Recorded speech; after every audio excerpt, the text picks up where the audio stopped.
Hey guys, what's up? What's up? So I am finally here after taking a day off of streaming. I did stream a little bit yesterday, but before that, taking a day off, and we are finally getting into an interview that I have been looking forward to for a really, really long time. He is a player that I've been gracious enough to commentate and watch a lot of his matches, been a big fan of his. Now, initially, we had planned to have his video cam feed on here, but we had some technical issues with that, so still gonna be able to hear his voice. That shouldn't be a problem, but unfortunately, again, no video, so just bear with us.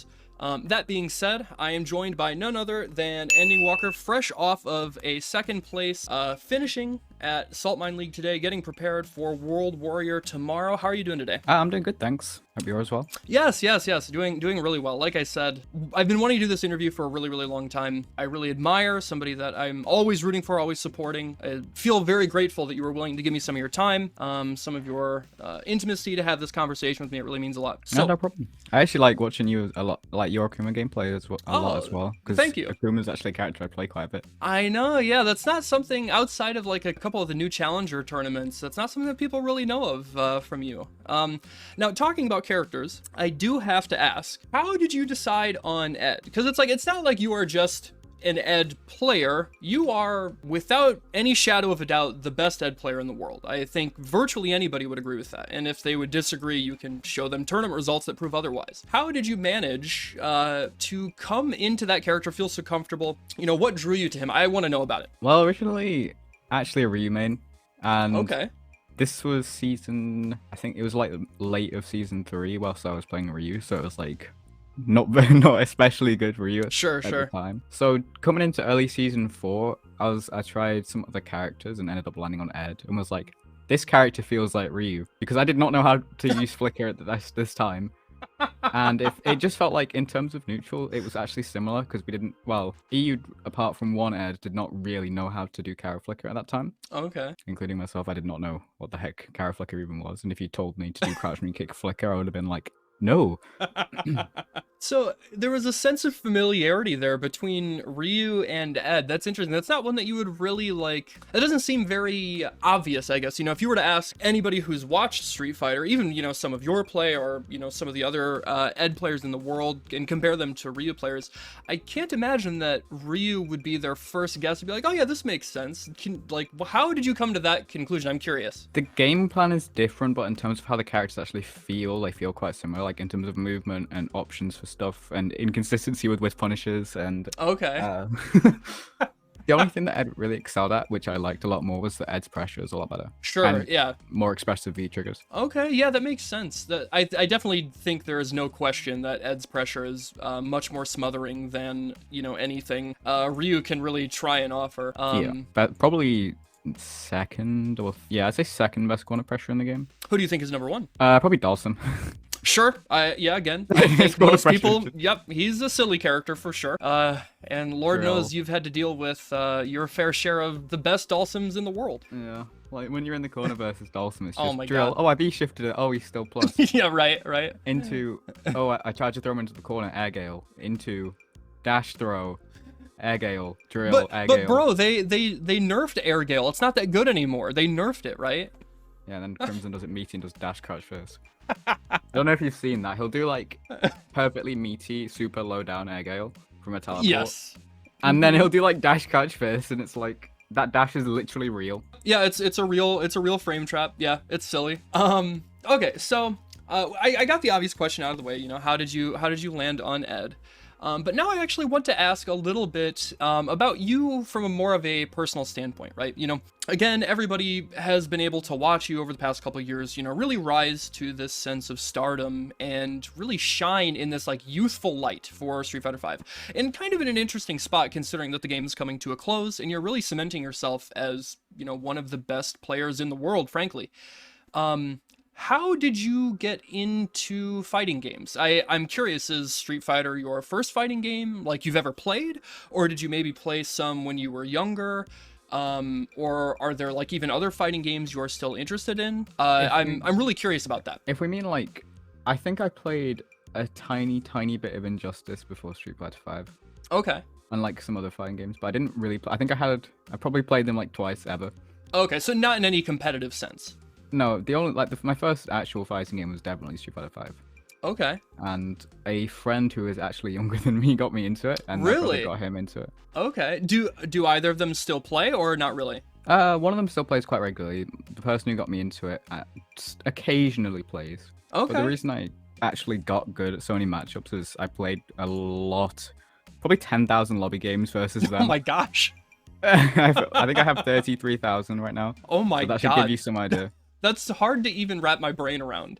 Yeah, and they play most of the cast, so I actually learned a lot of matchups like that. That's so interesting because it's like most people when they start out, like that's not really how most people just go immediately into ranked. And frankly, I think most people would agree that's like not exactly the best method for learning, but that's how most people go about doing it.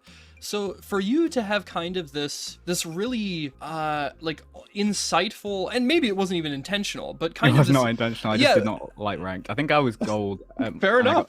When I entered my first tournament, Yeah. and I got second. So Yeah, I remember, I think it was right around the time when you won the 5th World Warrior event, somebody posted, like, it was like 2 years ago to the day that you had entered the new Challenger event and you were gold and you got second to, like, was it Bolt Strike or something? it was the online local, and I got second to Freya.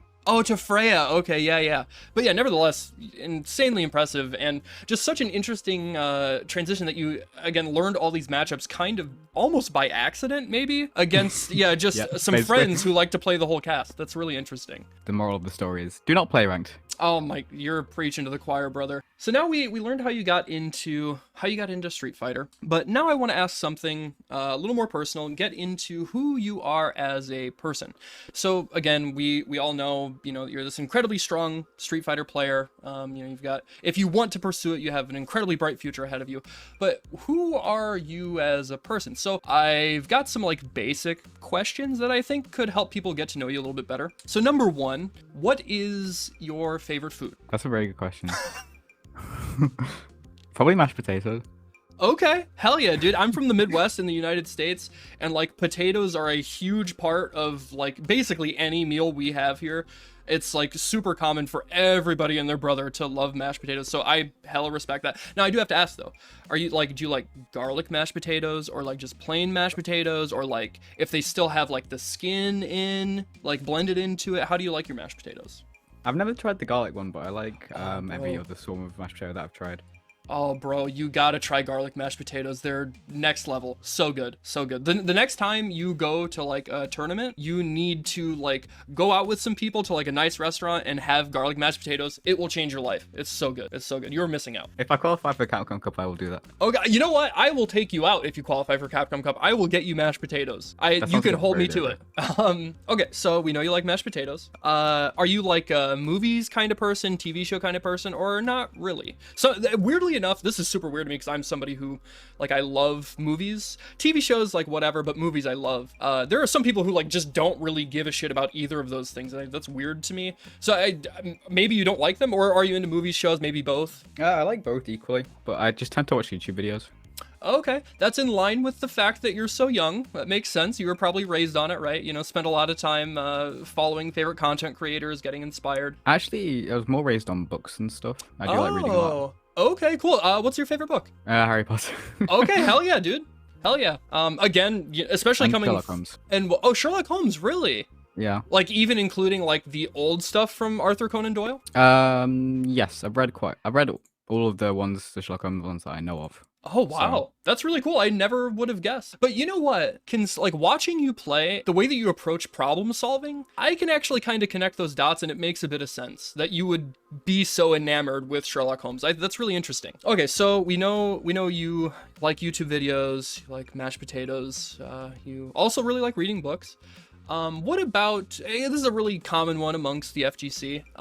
Do you like anime at all or not really? It's not. I wouldn't say I'm absolutely enamored with it, but when I watch anime, I enjoy it. But I don't go out of my way to watch it. Okay, that I would say that's kind of a bit off from the norm. That is, as I'm sure you know, having Twitter, that's super common amongst the FGC is like a big one-to-one of like people who like fighting games tend to like anime, but fair enough if you're not into it. Or again, you didn't say you weren't into it, but it's not something you go out of your way to watch, so that is reasonable. And I think it's really interesting to me that somebody your age, it's just weird, this is showing my age right now, somebody your age is like so involved in like reading. That's not as common nowadays, especially amongst young people, again, because of things like YouTube and phones. yeah, right, exactly. Okay, so not really into anime, or at least not searching it out. What about music? What types of music do you like? Old person music, so like old rock stuff, basically. Oh, okay, like 70s rock or like 60s Yeah. and 50s. Okay. I like Queen and stuff. Oh, hell. I mean, frankly, I don't know if there's, well, there are, but I'd be surprised to find many people that don't like and appreciate Queen, one of the greatest bands of all time. Just Foo truly. Fighters is another one though. What's that? Foo Fighters is another one you might not have heard of. Yeah, I might not. Foo Fighters? Dude. I'd hope so, but Bro, I grew up in the 90s. I grew up on like grunge and prog rock. Yes, I know who Foo Fighters are. Oh my gosh, that's so funny. That's so funny. Foo Fighters was popular before you were even born. yeah. Yeah, all right. Okay, I like the taste in music. That's actually another thing I can appreciate. Like, I have a very eclectic taste in music, but I grew up on like oldies, and no, not exactly like 70s rock, but I grew up on like old timey music from like the 50s and 60s. Because like that's what my dad really liked, and so I would listen to that all the time on the radio. So I can really appreciate that, again, from a younger person, that you have this this respect and reverence, and really appreciate, you know, the older music. That's cool. I like that. Another question I wanted to ask: outside of playing Street Fighter and being so prolific and, you know, such a strong talent, what do you like to do outside of it? I know, I guess, you know, we know that you like to read a bit. And I guess you like older music, but what else do you like to do? Tell us a bit about some of your hobbies, you know, what you're interested in, what you like to pursue, etc. Like, yeah, who are you outside of fighting is what we know. Oh, primarily I'd say Overwatch is the main game I play outside of Street Fighter, and in terms of like not gaming stuff, I would say I like to do 3D rendering and coin collecting. Interesting. Coin collecting, and you said 3D rendering? Yeah, I do that from Okay. time to time. So I used to do it a lot more. use like Blender? Yeah. I take it. Okay, yeah. So I have a friend who maybe I'll get you guys in touch. He could probably show you some things. He actually works, ironically enough, he works for Panda, which maybe is not the best choice right now, but he also super into 3D rendering. But that's another thing I would not have guessed. How did you get into that as like a hobby? Do you have like aspirations of being in game design, or is this just something that you kind of got turned on to and realized like, oh, hey, this is something I really like? I'm curious how you got into that. I just really like doing like designing stuff and 3D rendering. It's just fun to like. It's a time-consuming thing that feels worthwhile. Okay. Which is also why I like fighting games, because it's rewarding.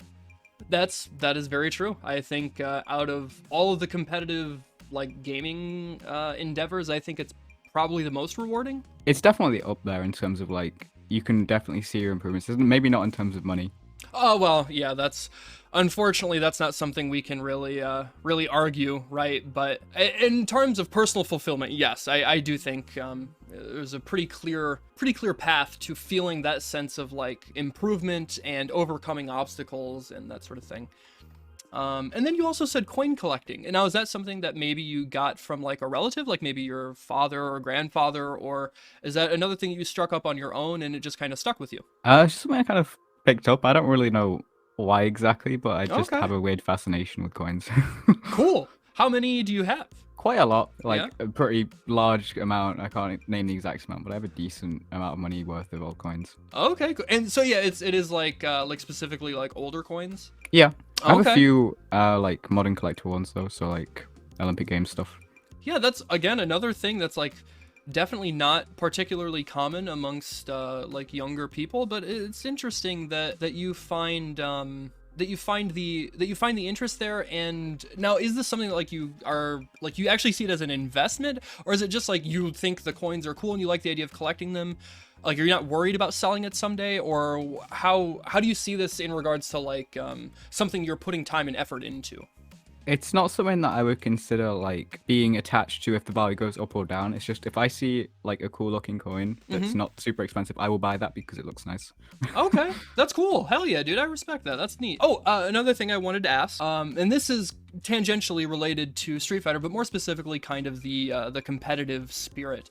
I'm curious, do you have any like history with sports? You know, because a lot of times when it comes to problem solving in games and like the competitive drive to want to compete, that has a history of people who grew up playing, you know, football or were like wrestlers, or, you know, this thing where like you're trying to beat somebody else. It has like kind of these nourished roots for somebody from a younger age. Is that something that was present for you, like in school, or not really at all? Or was like gaming your outlet for competitive stuff? Not really. I'd say the first thing that I did that was properly competitive was like just playing chess with my dad. Oh, so you play chess too? Yeah, chess is fun. Okay, cool. And again, it makes a lot from the way that you problem solve in matches and the way you think critically. That makes a lot of sense. More people need to play chess. You know what? I would agree. Chess is it's a great exercise and a great social game. Now we will talk a little bit more about Street Fighter stuff. So first things first, I want to ask, what is your labbing process like? You know, because again, I think about having watched you over the past almost year now, and I mean this with the utmost respect, basically dismantle the top players in Europe, with a few exceptions. It seems like virtually nobody has really had an answer to like the problem that you're providing them. And it's not like these are just good players that like aren't champion caliber. We have people like Mr. Crimson and Problem X, and I guess Forfills is kind of an exception. He did beat you the past couple days, but we've seen all these world-class champion players just haven't been able to come up with the answer to actually be able to overcome the matchup of fighting you. I don't even think it's necessarily just an Ed thing, because we've seen different characters, we've seen different players. I think it's just something that you're doing. And so with that being said, I'm really curious what your approach for like matchups is like, and how you go about, you know, if there's something that you can't figure out, you know, you come up with an issue, you're rewatching a VOD, right? And you figure out, okay, this is the main problem. This is the big button that's giving me trouble. This is the special move I can't deal with. You know, here's where they're standing and how do I deal with that? What is your process like where you lab and actually fix that? It's basically that. It's very meticulous stuff, I would say. Like, if I'm losing to something in match, I will see, am I getting jumped on a lot? Is he dashing a lot? If he's dashing a lot, I'll focus on dashes. If he's jumping a lot, I'll focus on jumps. If he's mixing it up equally, I will just stick to focusing on one that's more rewarding, which is usually dashes, because anti has it easier without looking for them.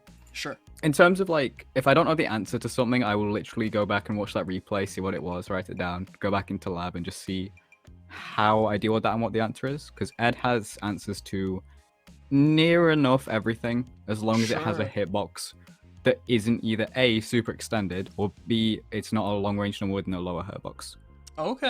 Okay, that's about what I expected, and it's I would say inspiring to hear that. Even and I don't know, it's probably a dead horse at this point, and I'm sorry that you'll have to keep hearing it, but like with how strong you are, considering how young you are, having this approach, both inspirational and I think reassuring. It shows that like it doesn't have to be only entitled to people that have been playing the game for 30 years. That this idea of thinking critically, taking this methodical, meticulous approach to solve issues, you know, that you're dealing with over long sets, over months, over, you know, maybe the better part of a year.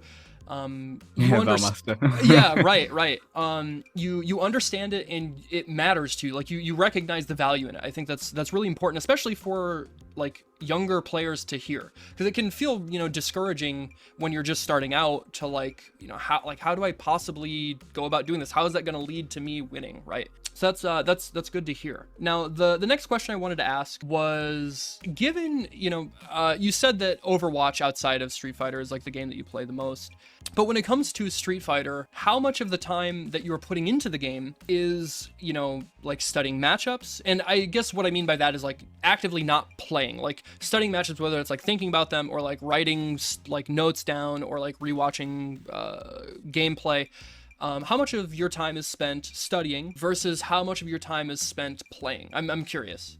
It's probably like 90% playing, because unless it's I'm preparing for someone or like a bunch of people specifically before a big tournament. It's like, for example, I've got notes on everyone I'm going to have to play tomorrow. Sure. And I've been updating those a lot. I need to do some more research on like Problem though. Yeah. Because Problem's been playing a lot more again. Right. In terms of like labbing stuff, what I'll tend to do is just play matchups with loads of people. Like, I'm very lucky in the sense that with the EU scene, there are lots of different matchups and lots of people at high level you can ask for those matchups. Yeah. Like, the only exceptions I would say are probably Rashid. We don't really have any properly high level Rashid anymore. Yeah, sure. There was like a period of time where Crimson dabbled with him, but it was very short-lived, I think. Yeah, the best Rashid we have, like the Rashid I used to prepare for Aridun and Big Bird was Aridun. For Angry Bird and Big Bird was Aridun, who is a very good Rashid, but like I would say 90% of the stuff that the birds did I had not seen before. Really? Yeah. Okay. But that being said, this actually leads into my next topic of discussion. Again, we've seen you online dominating. There's honestly not even another word for it. It's been dominant. There was a period of time where you won like 10 or 11 tournaments in a row. You won literally all of the World Warrior events for your region. And you even won some of the like lesser tournaments that aren't like the new challenger events, right? You've won virtually everything. But that's online, and there's always been this big divide about, does online actually matter? And it's not offline. See me offline. That's where it really counts. That argument's always really funny. I agree. But that being said, your very first tournament offline was versus fighting. You got third. And then right after that, only a couple months, you went to UFA, fighting not only the best players in Europe, but some of the best players from around the world. And you took first place in convincing fashion. You only lost one game the whole tournament. How did you feel going into those tournaments? It was something that I think is really interesting about you. Even in just talking with you, you seem to have this really calm, composed demeanor. You don't seem to get rattled very easily. Now, granted, that's probably not exactly true. I'm sure you feel nerves to some degree. Everybody does. But at the very least, the way that it comes across on your face is almost non-present. And furthermore, like, there's clearly something you're doing to control them. So talk to me a little bit about how you felt going into those big tournaments and, in some of those like really key moments. And we'll talk a little bit more about some of your matchups that you went on in those tournaments later on, but I want to hear about like your feelings and kind of the state of your being when you were preparing for those tournaments. In terms of UFA, I was nervous for one match whilst actually playing, and that was Kills You, because my goal was just play Angry Bird in bracket, and I really wanted to do that. So after I'd beat Kills You, I was like, okay, I'm not nervous at playing anymore. Okay. So all of the nerves were at the start, before I played, watching everyone else and thinking, oh god, I have to play this guy. And afterwards thinking, oh god, I've just won, now I have to play this guy. Okay. So yeah, you were focusing all of your energy on this one goal, so you didn't really have time to feel anxious about anything else. Yeah, basically, like, interesting. At the end of the day, I don't think I was nervous for any match whilst playing it except for Kills You. Okay. Just after and before. That's quite a feat, because again, it's not like you were just fighting a bunch of nobodies at a local. You're fighting some of the very best players in the world, and this is only your second offline tournament ever. I'm sure even, some of the legends like Punk and Daigo and Tokido and Ryan Hart and Justin Wong, I'm sure they felt nerves in those same instances. So for you to have this kind of confidence is, again, I wouldn't say it's confidence, more that I accepted the fact that I'm probably going to lose to Crimson after I beat Angry Bird. So that was your mindset. I just wanted to play Angry Bird, so anything after that was just a bonus in my eyes. So I was like, whatever happens now, I'm happy. So you said that your main goal was to play Angry Bird. Why is that? I just really wanted to play the birds, because obviously I don't have the experience with... Okay. Like, I'd say Angry Bird Zaku is my favorite Zaku easily, and he's definitely probably my favorite player to watch right now. Okay. Like, I really like the way he plays Young Zaku, and a lot of the stuff I do is loosely based off of it. Yeah, I could see a bit of that watching you today. Watching Salt Mine League earlier, where you used Zaku exclusively against Forfil's Falk. The way the stand heavy kick is definitely from him. Yes, exactly. I was going to say the stand heavy kick, and I think even the way that you fish, the way that you fish for the crouching medium punch confirms, it does really remind me a lot of Angry Bird. But yeah, again, we will talk a little bit more about your matchup today, and your Young Zaku specifically. I'm actually I guess Zaku in general, not even just Young Zaku. I'm very interested in some of the choices you made. It was very unique. But so something else I wanted to talk about regarding these offline tournaments you've gone to. You said you didn't really feel nervous outside of fighting Kills You, and that was because you understood that in order to succeed in your goal of fighting Angry Bird, you had to beat him. But something else that I think about, right, is, and I think maybe we were talking about it in my chat before UFA happened, you went to Versus Fighting a couple months before. That was your very first offline tournament, and you performed incredibly well, only losing to the two people who got second and first, being Jester Power and Punk. Now, you had said specifically that you had been, like, practicing and preparing for Punk. I remember us talking about that. I believe it was in my stream, or maybe on Twitter, I can't remember, but After VSF, I was preparing for the clean a lot. Because yeah, I was not at all expecting clean, and I had at that point basically no experience versus clean. sure, yeah. Yeah, there's not really any in Europe. Yeah, my game plan versus clean was just do this, which is spacing stuff and flicker. Because, like, on PS4, it's a lot harder to space flicker and heavy kick. Sure. And they're the two things that you have to do versus clean. Right. So when I couldn't do that, I was like, I don't know what else to do versus this character.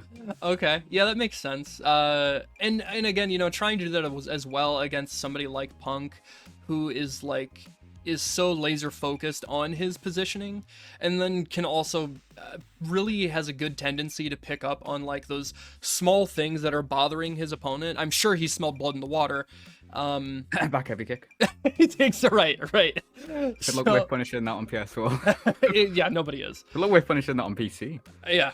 That's another one that they claim. I think aside from the stand heavy punch nerf, I'm pretty sure they claimed that they nerfed that move as well. But yeah, it's like the same way that they nerfed stand heavy punch. Yeah, right. It's like 1% easier. Yeah.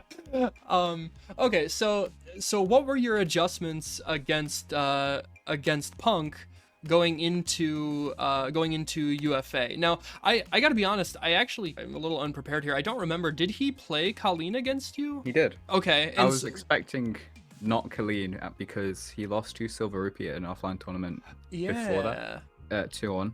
Right. It was also funny because versus fighting with UFA, they were talking about how Ed's V-Trigger 1 is better than Ed's V-Trigger 2. And if I told that to anyone in Europe, they go, "You're crazy, be quiet." But like I'd say 50% of matchups, V-Trigger 1 is the better V-Trigger. It's just too good for a 2-bar. Sure, that makes sense. And yeah, the way it gets to just like essentially win neutral for free. Oh yeah, it's not like the damage is ridiculous. Good. Yeah. As long as the character doesn't have a really good answer, so like an evasive V-reversal like Dan's can be an issue. If they've got a slow V-reversal, it's kind of like a good luck with this. It's like Dalsim, for example, cannot do anything. Sure, yeah, that makes sense. Like sort of near a max range Stamium kick V-Trigger. So just where it will stop, just about where it hits crouches. If you activate from there, he can do literally nothing. He just has to hold that until you get the free. You get the free dash throw. Yeah. Heavy kick. V-Trigger's right behind you. Throw. Blah blah blah, and then you just in the corner versus Ed, and you're like, ah. And then you die. Yeah, and then you cry and die. You just explode. Right. And yeah, we've seen that. We've seen that against Crimson. We've seen that against Broski back when he used to use Dalsim more often. So okay, I'm gonna say this now quickly. Yes. Ed Dalsim might be 5-5. I remember you mentioning that. I think it was in. It's 5.5 maybe, but yeah, I don't know. I think 5.5 is more likely. And you think Dalsim's favor or Ed's favor? Yeah, it's either 5.5 Dalsim's favor or 5.5, but I'm leaning more towards 5.5 now. Okay. Because I've figured out way more stuff. Thanks to Crimson, I might add. Oh, sure. I would not have beaten if he hadn't run infinite sets with me. Sure, yeah. That is one of the benefits of I mean it's kind of an indirect benefit, right? Because it's not only are you winning so often and really cementing your spot as like the top dog in Europe, but on top of that, you have all these world-class elite level players that are trying to figure out how to beat you. So a high tide raises all ships. So it's like as they're trying to beat you and getting better, you're getting better too. You're learning, what can't you do? What can you adjust with, and how will it, take them time to try and counter adjust and all that stuff. It makes a lot of sense. That's how they do it in Japan as well. Yeah, I'm very much of that mindset where it's like, if they're adapting to me faster than I can adapt to them, they are the better player and they will win anyway. Sure. Yeah, I would agree. We talked about Punk using Colleen against you again, and you were kind of unsure about it. You didn't really think it was going to come. I was thinking maybe Colleen for a game or two. Because it was the first of 3. And then if he loses 1 or 2, he'll probably play... I think I was expecting either Karen or Luke. Yeah. I did not expect the Can because I think he was watching as I 5-1 Angry Birds Can. Yeah, you you did very, very well against Angry Bird. Over the course of UFA, I think like virtually any of his characters you fought, you like beat him convincingly, right? In sets on the first day, the Friday where we did the team battle thing, I beat his Ken 5-1. I think I went even with his Rashid. I can't remember the exact score, and he beat me with Zeku by a margin of two games. Oh, okay. That's why he went Zeku the next day. Sure, that makes sense. Yeah. But I also realized I was losing because of A, wall jumps, and B, he was doing a lot of slides and a lot of heavy kick. Then I realized I can just neutral jump, which is why in tournament you saw me neutral jumping everything, even though it was the first of two and I hadn't seen it yet, apparently. Yeah, it's interesting actually how against certain characters, like unless you are specifically prepared for it, neutral jump is an exceptionally strong tool in this game compared to other Street Fighters, I think. Yeah, like you saw Phil's using a bunch. Slide. But every time I do EX shoulder, you get the weird trade, and it's really annoying. Yeah, like, you can't get the palm follow-up. You can do two things. You can do, I don't know, three things. EX shoulder, light shoulder if they're closer. Four things. Trip guard slide, which isn't too hard, but can trade. Sure. And trip guard run slide, which doesn't usually trade, but it's a bit harder. Okay. And I usually just went for EX shoulder because even if it doesn't work and like goes under them or doesn't hit and goes in front of them, it's got like -5 recovery. Yeah, it recovers so fast you're not gonna get punished, right? Like you probably saw me do EX shoulder through his fireballs, and then he would land because the shoulder whiffed, and I got a bigger punish. Yep, which is actually something that was labbing. It's wild. It's great. That's why that matchup is good, because you can actually whiff punish. Ed cannot whiff punish Falcow. Yeah, we were talking about that before I went live on the stream. That is a very clear, obvious disadvantage in that matchup. It does not make sense to try and use Ed there, because even as strong as your corner pressure is, you know, good luck getting in against her. Next thing I wanted to talk about, your plans in the near future. So again, you've had this incredible success online. You're fighting tomorrow in World Warrior, hoping to qualify for Capcom Cup. I would want you to win. You are honestly my favorite player to watch right now, but I think outside of everybody else, I would like Soundboy to win. He's been a really great success story over the past couple years, you know, really like overcoming a lot of hardships and really coming into his own as like a world-class player. People like forget about Soundboy when they think about best Cody, because Soundboy is by far the best Cody EU. Not even close. Oh, I think so too. Yeah, absolutely. I think he's second best Cody in the world, right behind Momochi. I would actually agree. I know most people are going to say like Shine, but I disagree. Yeah. Like I would say maybe third best because John Takeuchi exists. Oh, that's true. Actually, I forget that because he's like overshined by Momochi, but maybe third best, but he's right up there. So anyways, back to what I was saying. You have World Warrior event coming up tomorrow. Outside of that, what does the future hold for you? Now, obviously, again, as if anybody in here is unaware, Endingwalker is 16. He's super young. He's still in school. So he doesn't have the luxury of just traveling whenever he wants. He doesn't have, you know, the luxury of not having to worry about responsibilities, you know, taking care of grades and that sort of thing. Those are all important things that come first, obviously. But I'm sure to at least some degree with the success that you've had offline and the potential that has been presented before you with how well you've established yourself in this community, you as well as your family understand that there's opportunity here. I'm guessing that is the case, especially, you know, presumably your parents wouldn't have let you go to UFA otherwise. Yeah, there's a good chance I'll be at Evo Japan.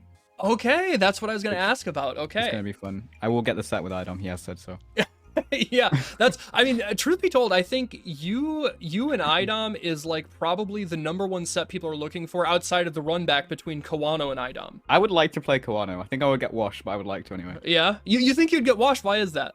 Well, for one, best clean. Oh, for sure. Yes. He's probably the best for sure. Player, period. Definitely up top 3 right now, easily.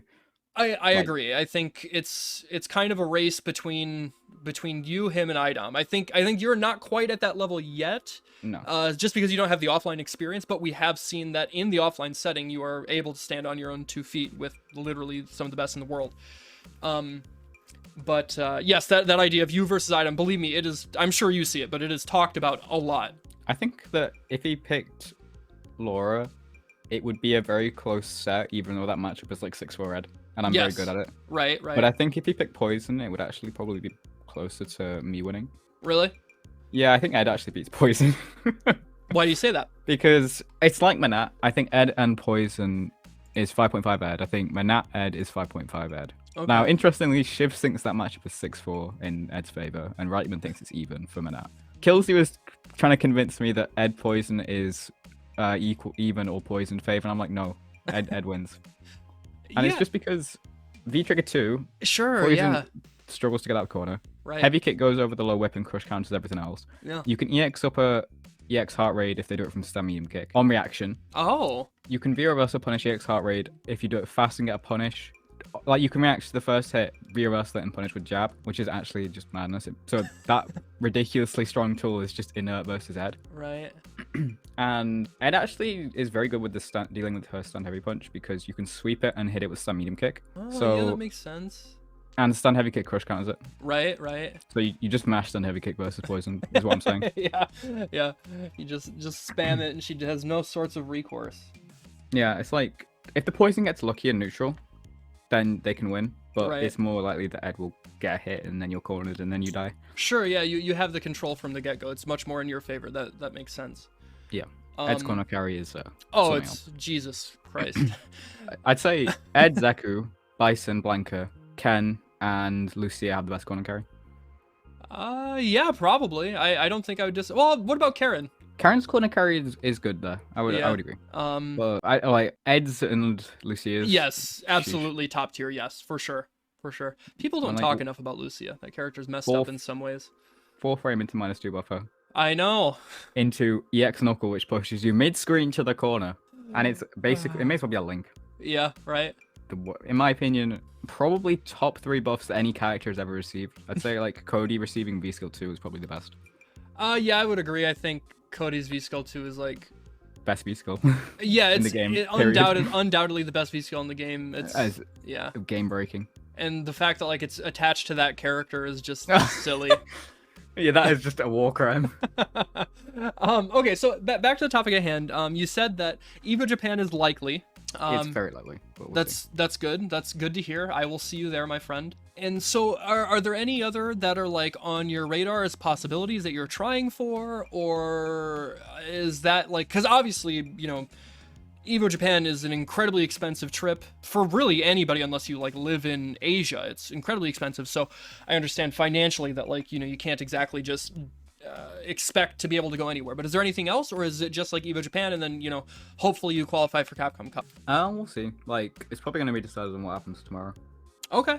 Gotcha. Like, regardless if I win or lose, probably going to just focus a little bit more on Zeku for a while, or take a little break and play Watch or something else for a little while. Like maybe a week, because I play this game too much. Sure, yeah, and breaks are so important. It's so important to disconnect yourself from something that you're devoting that much time to.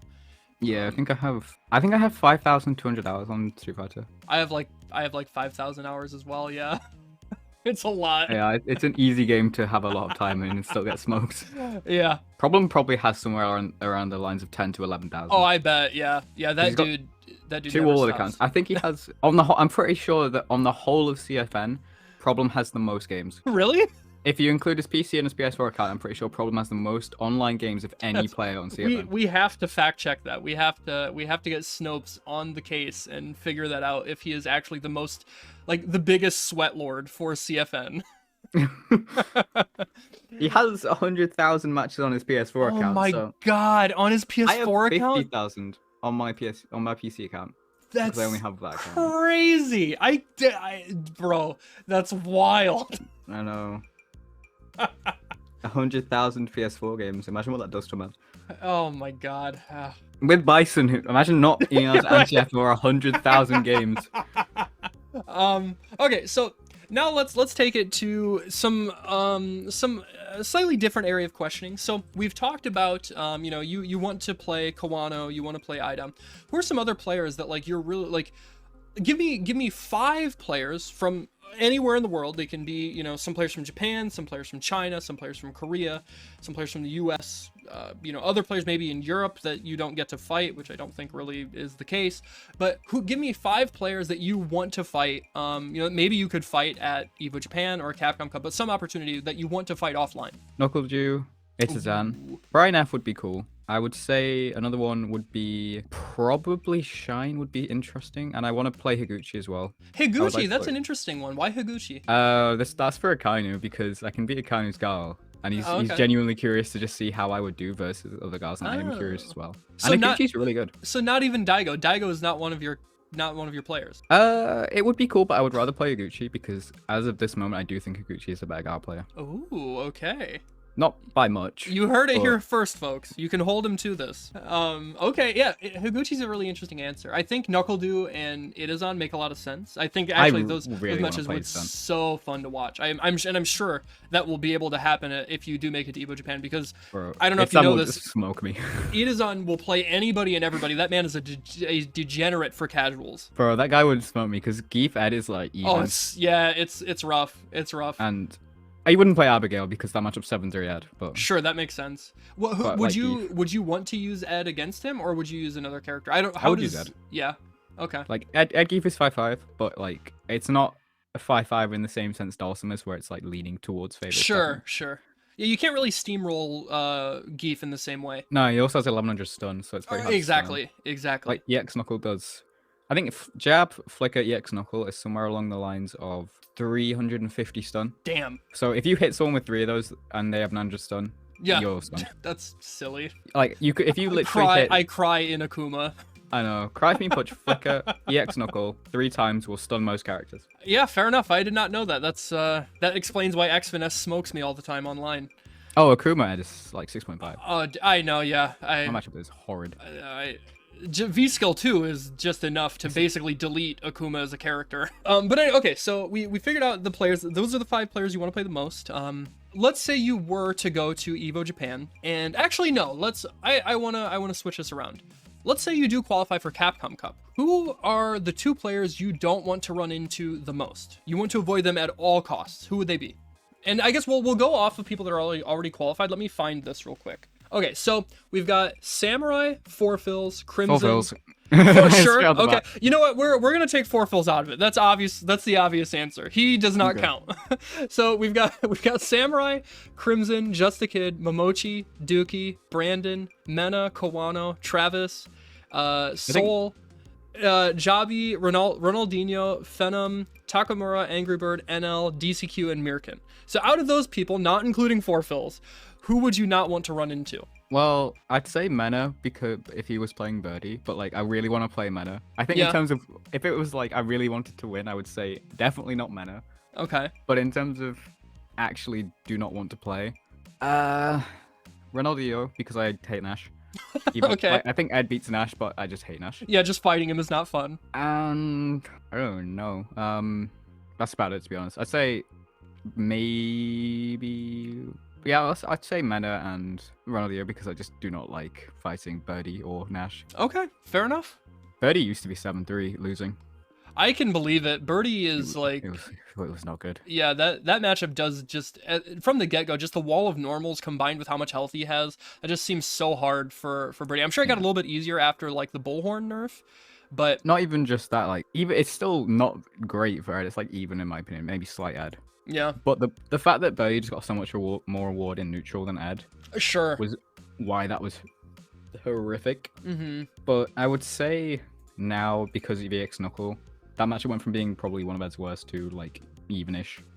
But it's very frustrating because it's just fishing with heavy kick all day. Yeah, it's not a very engaging match. It's like kind of hoping you get lucky. I know what you mean. Another thing I wanted to talk to you about is this idea of like how young you are and the kind of the interesting position you are in regarding, you know, being this undoubtedly prominent figure in your region for a competitive game. You are kind of one of the faces of Street Fighter for Europe right now. There's no getting around that. But again, you're very young, you're still in school. So I want to ask about like your family and their support. A lot of people have, you know, really struggled with like their family taking the idea of like pursuing video games, not even necessarily as a career, but like seriously, you know, where you're donating a lot of this time and energy and effort to getting good at them and competing.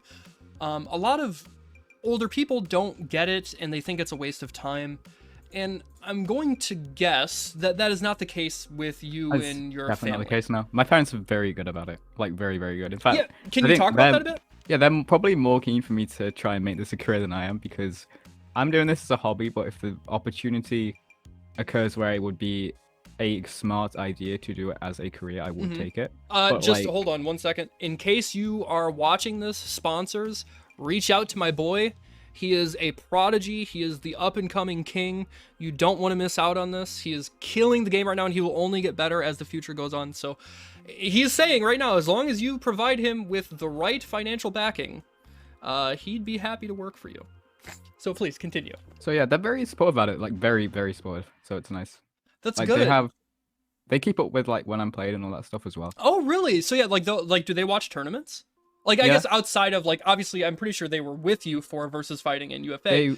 They were, but my mom was in the hotel watching. Oh, okay. Gotcha. That's It's awesome. I really very love busy. to hear that. I guess my other question is, for you personally, do you have any trouble managing your time and I want to say focus regarding like obviously you have to take care of school and like make sure that's taken care of and you know you're on top of grades and studies and like preparing for university and that sort of thing. Do you have any difficulty managing that that time split, or does it come naturally to you, or do you find that like it's pretty easy and like you don't feel like you're really missing out on one or the other? It's kind of just happened. Like I commit what time I can to playing, but like I'm not. I am very much someone who does not like to be late or miss college stuff. Gotcha. Okay. Because it really I just hate being late. I'm gonna be honest. Okay. That's a good thing. That's a good thing. Punctuality is very important. I'm usually ahead of like work at school and college and stuff. So Mm-hmm. in terms of like, I would say yeah, I'm doing pretty well at splitting the stuff. Yeah, 'Cause sure. I'm like 2 weeks ahead of stuff at college. In answer to chat, I'm doing engineering at college. Oh yeah, I was actually just about to ask what you were studying. Okay, so yeah, you're focusing on engineering, which again, considering how you approach problem solving, how you approach learning, it makes a lot of sense. It adds up. That's really good to hear that you feel comfortable in the way that you are dividing your time. You don't feel like you're being pulled in too many places at once, and you do of course have the support and backing and love of your family. That honestly warms my heart. I'm so happy to hear that because I know too many people that don't have that, and it's really unfortunate. So I'm very thankful that you are not struggling with that at all. That's really good to hear. So I think I've just only got a couple more questions to keep up your time here, and then I'll be sure to let you go. Street Fighter 6 is presumably going to be launching within the first half of next year. We don't have a for sure date quite yet, but it's safe to assume sometime probably between April and June, April and July, somewhere in there. How do you feel about transitioning from Street Fighter 5, which, as we discussed earlier, is the first fighting game that you've taken really seriously, and you know you've already accomplished so much and continue to accomplish so much, and carrying over those skills into a new game? Do you feel that there are like expectations, even that you put on yourself going into I have that? no expectations for myself, Travis. Really? Okay. Yeah, I'm gonna take the game as casually as I can, and if I get good at it, I get good at it. That's, So- you know, most people would not answer that way. Well, playing the beta, I thought it was really good, so I will be putting time into it. Of So course. if I like, the opportunity comes to like take it seriously, I will. Mm-hmm. But I'm just gonna play for fun, and if I end up getting decent at it, then Sure. I will take it more seriously. That's a good answer. So I guess my next question, I guess we can we can kind of blanket this. There was alleged concept art that floated around the internet that may have suggested there are some characters that were missing from the official concept art that might be coming at a later date. Now, one of those characters that may or may not be coming eventually was Ed. Are you married to the idea of like... No, I have no character loyalty. Okay, that was gonna be my question. See, I am one of those people, even if Akuma sucks, as long as he is fun, he is fun and looks cool, that's all I care about, even if he's bad. But That's my idea. If I will try Ed, but if Ed is not fun, I will be playing Ryu, Akuma, or Geef, or Cammy. Or Geef, interesting. I Geef. really like Geef. He's Really? trash. Yeah. Geef. If I could I play would not Geef, I have would. guessed that. Well, he's I might just have to too kick you. frustrating. I might have to kick you off this interview. I cannot fraternize with Geef players. They're subhuman. Nah, like, no. Geef players are just a different breed of saint. Oh my. Like, I cannot Like if I beat a Geef player by robbing them, I'm just like apologizing because they worked so hard for the damage. No, and I we hit them never once, feel it's bad all for gone. robbing Geef players. We never feel bad. We don't apologize. Yeah, but we the problem push is them down you in the play mud. Akuma, so you die if they come and grab you 3 times. Oh my god, don't even tell me I have about it. 1050 stun for some reason. I actually didn't even know that Ed has 1050. That's silly. It's shameless. He has 1025 health and 1050 health stun. Okay, so you're Literal birdie more than stun than birdie. That's wild. The same stun as Alex. I know Alex weird. Alex is kind of weird in his classification of being a quote unquote big body, but I didn't know that about Birdie. But anyways, so okay, you are not married to the idea of Ed. You will, if he is not fun, if you don't like him, you will play another character. Okay. That's honestly, for people that are fans of yours, that's interesting to know. Like, people identify right. Sure. That's what you care about first and foremost, is fun. Like, okay. If Ed is trash, but I enjoy playing him, I will play Ed. Right. Okay. Yeah. See, that's how I feel about Akuma. Even if he's bad, just as long as he's fun and does cool stuff. He won't be bad. Right. Like, you see, there's a small chance that Capcom just immediately puts him in the ground, but if they do, he will become top tier before the end of the game. Okay, you heard it here first, folks. That's the read. He's either going to be high tier and sort of downgrade towards mid tier, yeah, or he's going to be absolutely god awful and eventually get good. How do you feel about Wolfgang putting Ed in S tier? Yeah, that was actually, I saw that was a good question from Cross. Wait, did he? Yeah, he put out a tier list. I think it was like last night. I didn't get the chance to look at it, but I saw that he posted it. Yeah, I guess that's an easy question, an easy snowball question. What do you think about Ed's placement tier-wise? I think you and I have talked about this, and I know where you stand, but a lot of people, didn't really care about the character until you started winning everything, until Ajax started beating everybody. Ed is worse than Poison? Huh? He thinks Ed is better than Poison, sorry. What? What do you gotta say? Tell him. Talk to the people. No. Ed might be top 5. Yeah? He's either top 5 or 6th. Yeah, okay. Right, he's got a list here. He says, S tier characters plays the meta and amplified rate outclasses majority of the cast. That is correct, but not more so than Poison. Poison is S+. I agree, yeah. Like, they've got Dalsim top 1, agreed. But, like, Lucas top 1 for accessibility. Cody is 3rd. I think Ed is better than Cody. And then Poison is 5th. Ed might be better than Cody. That's interesting. Like, even with that damage output? If you think Ed is better than Cody, Ed is 5th. Yeah. Now, the only 2 characters that might be better than Ed that push him to like 6th or 7th are Chun and Cody. Interestingly, they have Cammy higher than Chun. They have Urian in A+. This is no, this tier list is ugly. My guy has Abigail in A-. Are we gonna see an Endingwalker tier Gil list? in A-. Oh my gosh. Do you have to make a tier list to set everybody straight? My guy put Gil in A-. I'm not taking this tier list seriously. A- is kind of wild for Gil. I think that Gil character is bottom 3. I think that character is better than a lot of people give him credit, but he has very obvious flaws for sure. He's not. He's not. Try playing Gil, and then like the only X-Men said Ed is 11th. The only time that Gil works is when the person has put 15,000 hours into the character and knows it's like DCQ and Shuto. I do not think Urine is very strong anymore. I think Urine is like low mid or low tier. Urine is just inconsistent. And like Shuto and DCQ are what makes people think that character is still viable.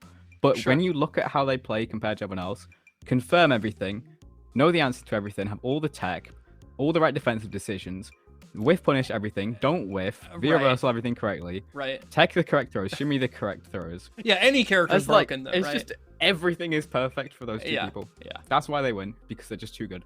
I get that. They are, in my opinion, like top 6 in the world right now. Shuto is. Really?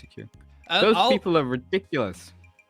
Yeah, I'll have to. I do think DCQ is ridiculous. It's been a real treat watching him at Street Fighter League, but I haven't paid quite close enough attention to Shuto in Street Fighter, or not Street Fighter League, in like the Japanese World Warrior events and stuff. So I'll have to do that. Yes, that's actually another good question from Cross Moon. Who do you think is the best player in the world right now? We talked a little bit about this. You had a couple of ideas, but if you had to pick one, who do you think is the best? It's really hard to pick one.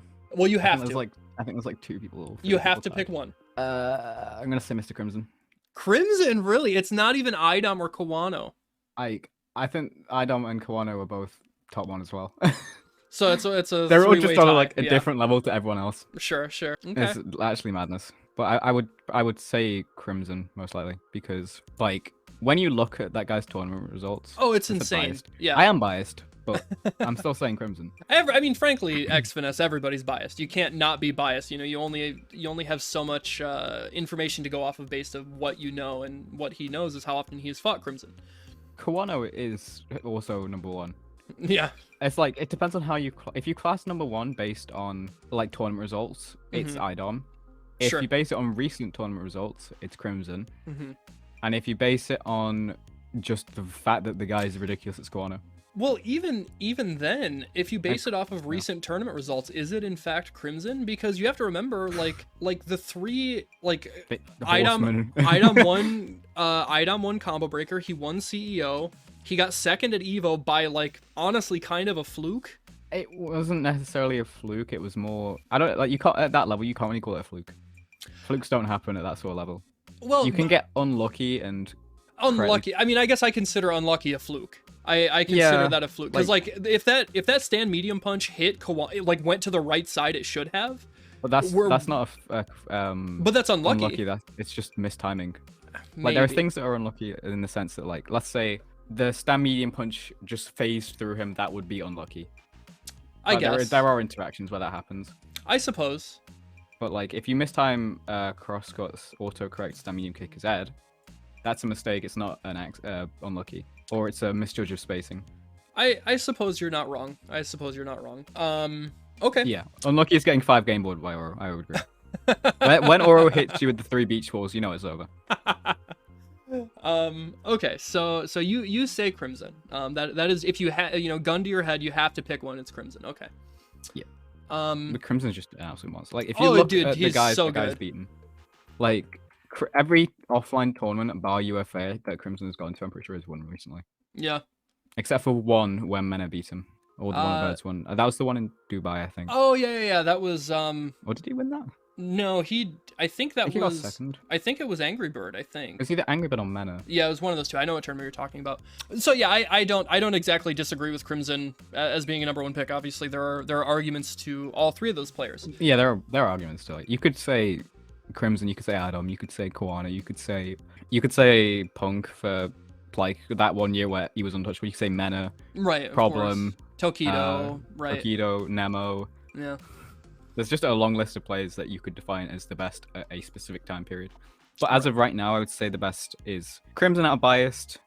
Subjectively, maybe Idom. Yeah. Okay. But like for me, it's Crimson.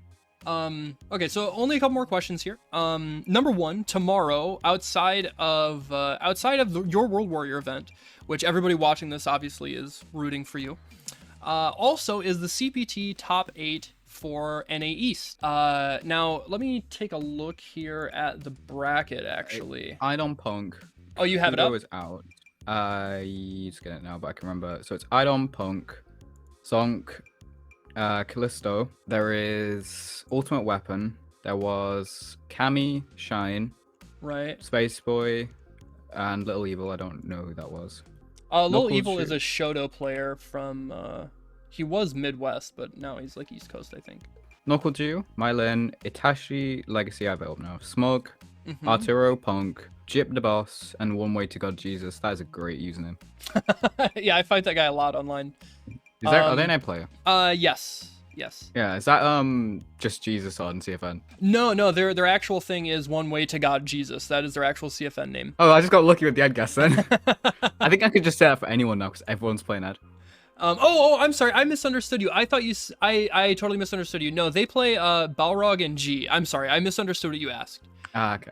Sorry to disappoint you that they're not an Ed player. So, Well, there's one Ed player in there. yes, there is. There's always an Ed player in the Of the people in top 16, who do you think is your pick to win it? The obvious pick would be Idom. The dark horse would be Knuckledew, or even Arturo. Arturo's playing really well. Knuckledew, I think I want to... Knuckledew's... I can't understand how that guy just takes a hiatus for 50 years and then comes back and kicks everyone's butt. Right? He's so sick. And he's like such a hero. Like everybody loves him. He's like the nicest dude. So your obvious pick is Idom, but the dark horse is like Knuckledew or maybe Arturo. Yeah. those are reasonable picks. I think I'm likely to agree. And then the other question I was going to ask is who do you think is tomorrow for your event? Who do you think is the dark horse person who could take it? Who could rise above all the expectations and maybe win? MrMostafles could. I think anyone in that could. Balrog is a cheap character. And that's not even just Balrog. MrMostafles is just crazy. Yeah, he's not- very like aggressive, like unorthodox, like hard to get a read that's on. the guy's a loon. Yeah. He's really good. It's just like I don't understand. The guy is just like some weird kind of future demon that everyone just seems Future to- demon. He just knows. He's got the evil. He's the evil He just- version of Minot. He's got the dark crystal ball that tells him Yeah. everything. Okay. Like most of the dark, like someone who could win. Soundboy Sure. could win. Problem could win. Shax could win. Monster could win. Shivs could win. Anyone could win. But you said MrMostafles. That was your first guess, so that's gonna I would be. say MrMostafles is the least expected person to win who could still win. Okay. That's good to know. Mob would play V skill trigger 2 jury and make it work. Yeah. Like just think of the worst. All right, he played Karen with V skill 2. That's Probably never even seen it. I've only ever seen that from Punk trolling. Bro, it's such a weird V skill. I labbed it once because I was like, what the heck is this? And then I was like, okay, this sucks. Yeah, Mob could play Sagat and carry DP someone on Wake Up and it would just hit. Yep. And he'd And win the whole tournament. Yeah, it doesn't matter if you knew it was coming, it would hit. Like someone could tell you if he's gonna carry DP meaty, don't tech, and it will hit. It becomes an unblockable. He rewrites the code. That happened at UFA with Phenom. Like he was told before going into his match with TKR by 5 separate people, TKR would do forward heavy kick super on block, and Lord behold, TKR did forward heavy kick with super, did into super, and went 1-0 up. I remember that. That was, dude, the people Bro. on commentary were going nuts. They could not believe it. You nearly Oh my won God. from that. I know, I remember. Yeah, Phenom was like you could see it on his face. Bro, He's after like, it, nah. Phenom just like wiped his forehead after he got off. It's crazy. Okay, so one final question here. And then after this, everybody who's hanging out in the chat after this, I'm gonna call the stream. We're gonna end it there. So the last question is going to be something I'm hoping to do when I go to Evo Japan is live in-person interviews. I want to talk to players, content creators, just people in the community, that sort of thing. It'll be my first time in Japan, and I think it'll be a really special opportunity to both build some content, make some memories, and help bring the people of the FGC to the greater community. Would you be willing to do, should you go and actually be able to go to Evo Japan, would you be willing and want to do a follow-up interview with me there? Yeah, that'll be fun. Cool. That's what I like to hear, because this has been a great interview so far. This is like my test run for this. I know I'm good at talking, but I've never really done a format like this before. So to have this go so well, I feel good about it. Clearly you feel good about it. You've signed on for another one in a foreign country, so you're locked in at this point. I think it's basically written in blood, but that makes me very happy to hear. Do you have anything that you want to tell the people? If I win tomorrow, I will play Zeku in like 3 Summoning Leagues in a row and see what happens. Or maybe in the finals for Summoning League. Ooh, okay. Okay. Because I am tired of Ed. Like, not in a bad way, but like, it's the sense that 99% of the time with Ed, it's just the characters just I'm not gonna lie, the character just carries. Damn, he said it. He Bro. finally said the quiet part out loud. He finally said Ed carries. we can all be validated. Everybody who is losing to Ajax, everybody who's losing to X-Finesse, everybody who's losing to Everyone's Endingwalker. losing to me. I am carried by my character. Like, if you can play this game and like to a decent level, and you pick Ed, you're winning tournaments.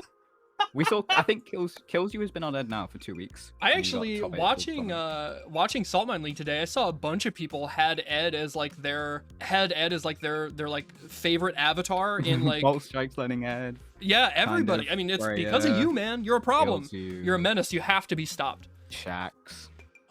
So okay, Ed has weaknesses, but no one knows them. before I get you out of here, tell the people where they can find you. Shout out your Twitter. I know you do stream occasionally, not super consistently, but occasionally. So let people know where they can find you, Probably because stream more after this. you have a bunch of fans. People love you. They want to see you succeed. They want to support you. So let people know where to find you, please. I will do that, and I will post this in your chat. Like, I would have liked Ed's sweep to have been buffed by like 1 or 2 frame fasters, or had slightly more range. Yeah. Not had EX Knuckle. had more consistent. Damn, you would crouch give up medium the X punch. knuckle. It is busted. It was a terrible buff. It was just absolutely atrocious balancing. If they wanted to buff his neutral, they should have given him more consistent conversions from crouching medium kick and crouching medium punch. And they should have made his sweep either slightly longer or slightly faster. That's it. Make his conversions not whiff on whiff punishes. Okay, so one last time, if you could please like vocally tell the people where they can find you on Twitter and Twitch, please. Twitter.com/Endingwalker and twitch.tv/Underwalkers. Okay, perfect. Now you know where to find him. You can continue to root for the rising star, the king of Europe, Endingwalker, the man sitting alone atop the throne. Be sure to tune in tomorrow on Salt Mine League. You can watch him hopefully win the final qualifying event so that he can secure his spot in Capcom Cup. At 16 years old, this kid is built different. You don't want to miss. So again, tune in tomorrow. Sorry, would I be the youngest player to qualify for Capcom Cup? I think so, yes. I think when Punk did, he was like 18. And Knuckle I think, was around 18 too. So I believe so. I believe you will be. If you do qualify, yes. So yes, like I was saying, be sure to tune in tomorrow to support our boy. We all want to see him win. He's going to need our energy. It's a hell of a bracket. Thank you guys so much for tuning in. This has been a wonderful time. And of course, thank you so much to Endingwalker for your time. And, just sharing the space with me and being willing to talk about this. It really means a lot. It was a great time. And I'm going to hold you to that. We are going to do a live in-person interview if you can make it to Evo Japan. Pinky promise. Yep. All right. Thank you so much and have a great rest of your night.